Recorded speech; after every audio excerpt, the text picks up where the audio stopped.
Le corgi, il a un gros défaut, c'est qu'ils ont oublié de mettre berger juste avant ce chien-là. Quand vous prenez un corgi, on devrait tout de suite vous dire attention, vous prenez un chien de berger.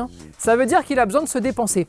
Ça veut dire qu'il a besoin d'être actif. Être actif, ça ne veut pas forcément dire faire forcément l'activité pour laquelle il a été créé. Vous n'avez pas besoin d'avoir un chien de berger et de lui faire faire du troupeau. Vous avez par contre besoin d'avoir un chien de berger et de lui faire faire quelque chose au quotidien. Ça veut dire vivre avec lui et qu'il ait l'impression tout au long de la journée d'être en action. Et c'est là le vrai grand danger.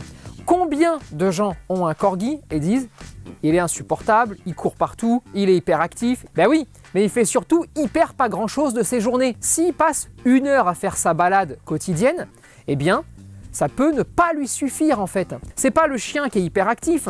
Quand vous avez un corgi et que vous le sortez et que vous passez du temps avec lui et que vous vivez avec lui au quotidien, eh bien, vous avez un corgi très calme, très apaisé, très stable, parce qu'il doit vraiment faire des choses tout au long de la journée.